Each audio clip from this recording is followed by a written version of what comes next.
Welcome to this Astro Mindfulness exercise recorded for the Astrologers co-op. I'm Sonia of Celestia Astrology, and this exercise is to help you connect with the energy of the second Decan of Scorpio. I'd invite you now to settle into the stillness of the present moment. Make yourself comfortable where you're sitting. You may choose to lie down, or you may even decide to walk while you do this exercise. As you bring your attention to your breathing, you may wish to close your eyes or just rest your gaze gently downwards. And bring your attention fully to your breath. Become curious about the in-breath.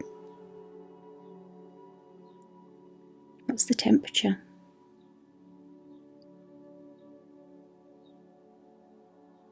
Is there a pause between breathing in and breathing out? How far does the air travel into your body? Does it reach your chest, your lungs, your diaphragm, your abdomen? Does your stomach rise and fall as you breathe in and then out? Can you trace the journey of the air as it travels in through your nose, down the back of your throat, into your chest? Does it touch your heart center, into your lungs, and further down into your abdomen?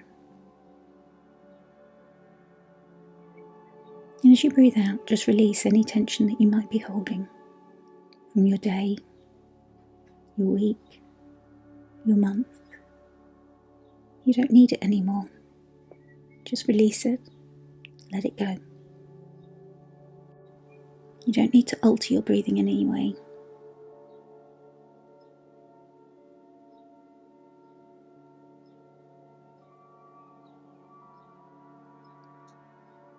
And as you're tracing this path of the air, notice if there's one part of your body where you feel the energy of the air most intensely.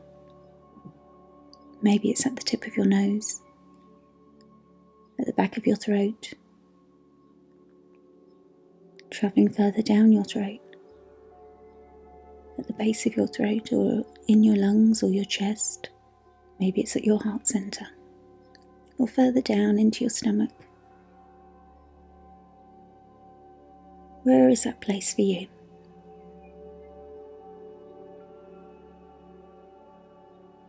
If you bring your attention just to that place now, and practice breathing into that place, and then releasing. In mindfulness, we call this place your mindful anchor. Your mindful anchor is always with you.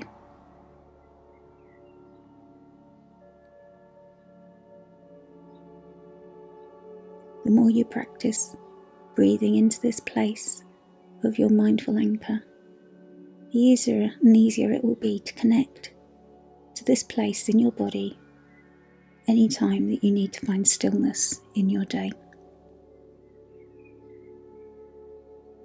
If you need a moment to pause, all you need to do is breathe into your mindful anchor.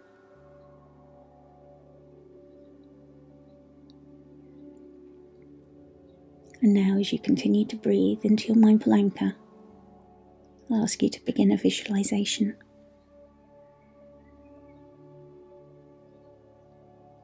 And you may find your thoughts wandering as we move through this mindful exercise, and that's okay. Thoughts do. That's what our mind does. And the practice of mindfulness is just to keep returning again and again, as many times as practice is needed. Just keep returning to the exercise of my voice, return to the visualization, and know that you are practicing mindfulness every time you return your attention to your breathing and to the exercise.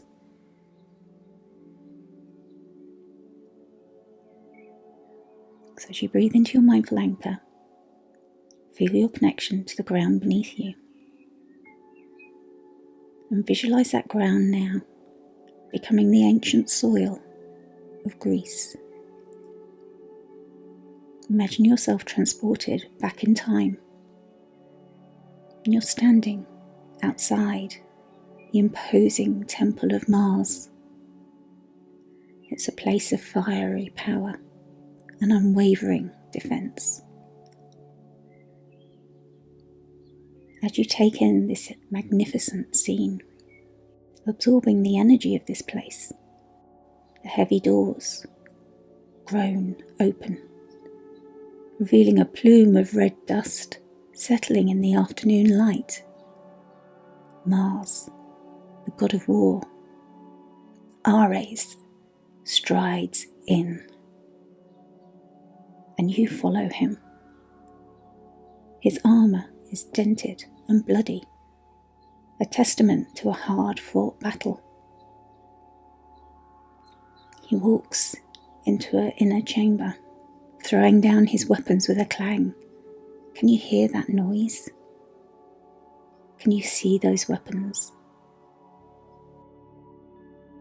Can you see the weariness etched on his face? What else are you seeing in this scene? Breathe it all in. How do you feel watching this scene play out? As your eyes adjust to the gloom of the torch-lit inner interior, a second figure begins to reveal herself. She's dishevelled, slumped on a magnificent throne.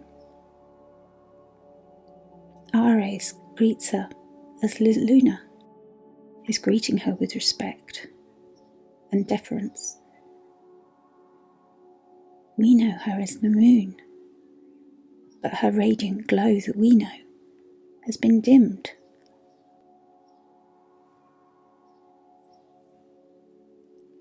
How do you feel seeing her in this condition?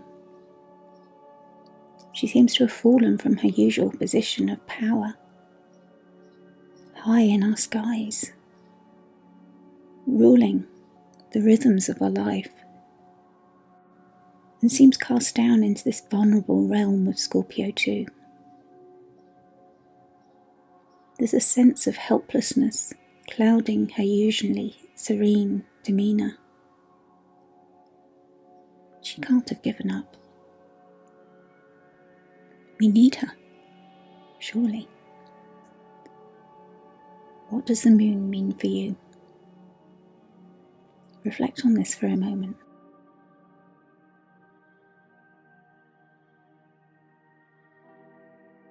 Ares moves towards a third room, another inner sanctuary, and greets another figure. And you recognise her as Aphrodite, Venus, the first bound ruler of this Decan. As you look around the room, you see that she has drawn a steaming bath in the centre of the room and has been busy adding layers and layers of comfort. There are rose petals, fragrant with love's promise, floating on the surface of the water. There's a roaring fire crackling beside it, casting flickering shadows on the walls. As you enter this room, watching the three figures, Ares striding in confidently, leading Luna by the hand. It's so hard to see her like this.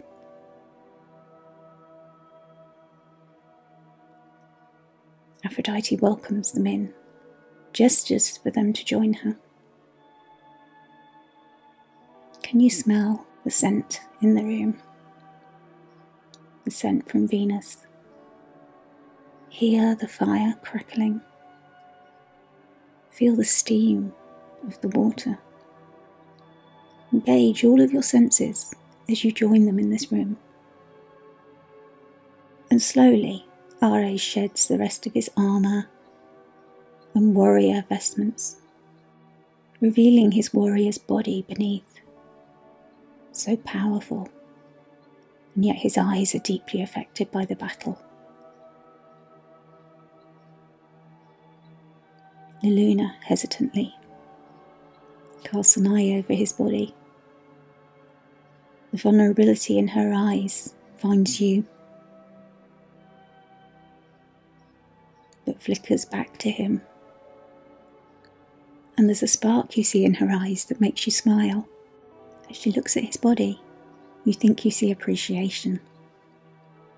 Her eyes look with our eyes. And yes, you can see a spark there. She has found something that was lost.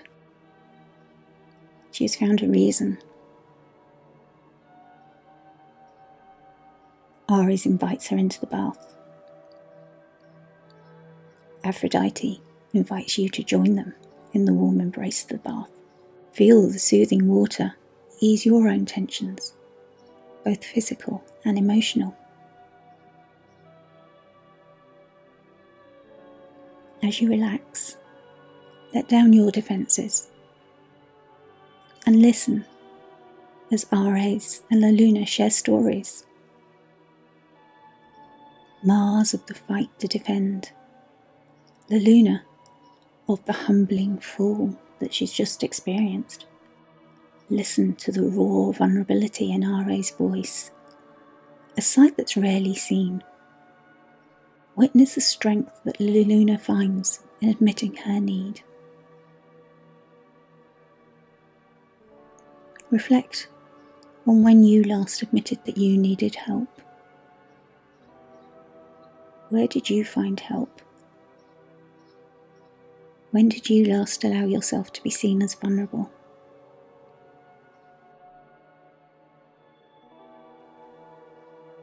A fourth enters the room, breaking this spell. It's Mercury, the swift messenger god, and the second bound ruler of this decan. He begins to flit around the room, bringing some lightness and playfulness in, sensing the unspoken tension. With his gift of communication, he gently nudges Ares and La Luna to open up. He reminds them of their past camaraderie, of the battles they have fought together in the past, and the battles they still have to fight. Hesitantly at first, Ares and La Luna begin to open up even deeper, sharing more and more personal experiences.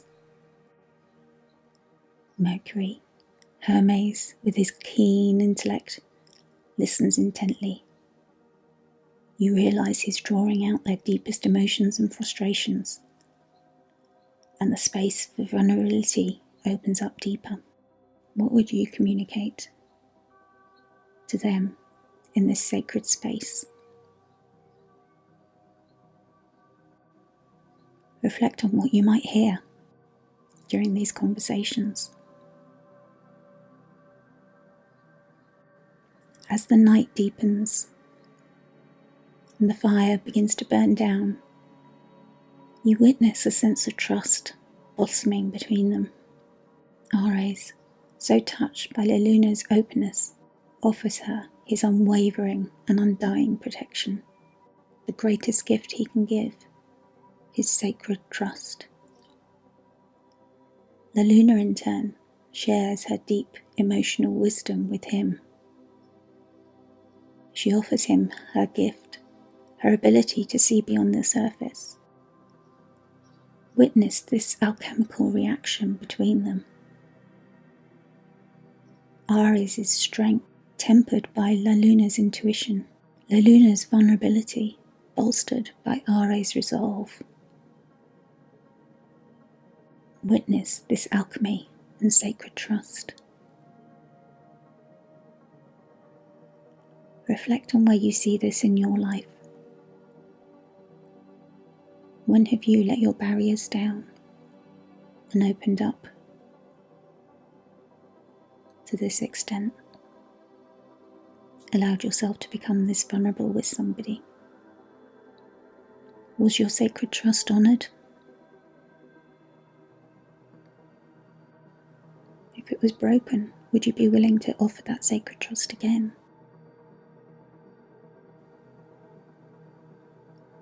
What boundaries and protections can you put in place to help you feel safe to offer that sacred trust? And as the first rays of dawn peek through the window, they begin to cast a kaleidoscope of colours across the room. You sense the astrological influences shift, bringing in new perspectives. Jupiter is rising as a Decan ruler, symbolic of expansion and wisdom. Jupiter's rising light illuminates a path forward for Aries and the Luna. For Aries, it signifies an opportunity to use his newfound vulnerability to build stronger alliances. Shows him where he can use his strength to protect. For the Luna, it whispers of the potential for immense personal growth through this humbling experience. As you witness this, feel Jupiter's expansive energy, igniting your own sense of possibility. Trust that even in moments of perceived weakness, there is room for immense growth. As you watch Jupiter's rise, reflect on what this means for you. And then you witness the golden light of the sun, bringing life, bathing the room in rays of warmth and glory. Themes of purpose and vitality are brought back to the fore.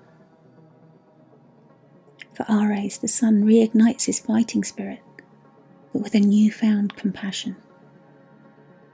For the Luna, the sun's warmth encourages her to reclaim her inner light that had gone out from her eyes. Feel the sun's warmth creep across your skin, the metaphor for a renewed sense of purpose awakening within you too. Remember that challenges are opportunities to refine your inner fire. Reflect on what it might mean as you sit with Aries and the Luna, Hermes and Aphrodite, all gathered together in this room in front of the dying fire, as you watch this kaleidoscope of colours and rays creep across the room.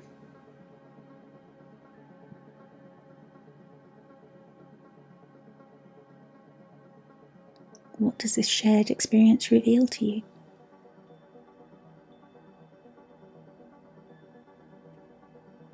Where do you see reflections of Aries' strength and Luna's vulnerability in your own life?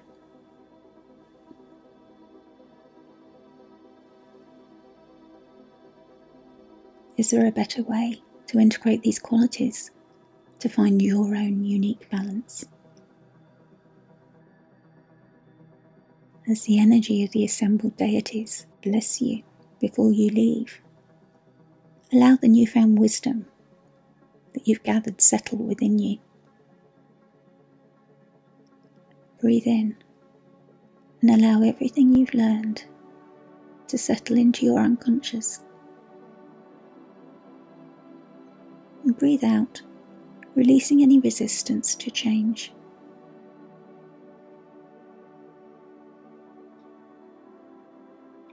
Breathe in, allowing the newfound wisdom to settle within you. Breathe out, releasing any resistance to change. Breathe in, allowing this newfound wisdom to settle within you. And breathe out, releasing any resistance to change.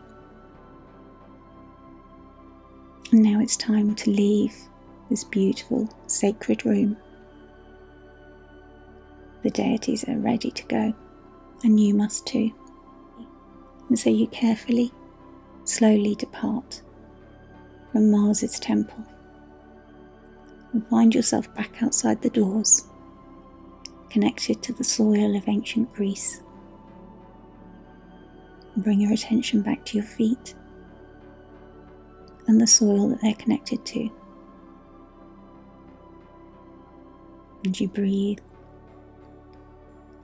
Become aware of your feet and the room that you're in, and the connection that they make with the floor or the surface that they touch now. Maybe stretch your legs and wriggle your toes. Stretch out your arms. Move your fingers. I really hope that you found this exercise useful and helpful, and I hope you can return to it whenever the moon's in Scorpio too. Thank you.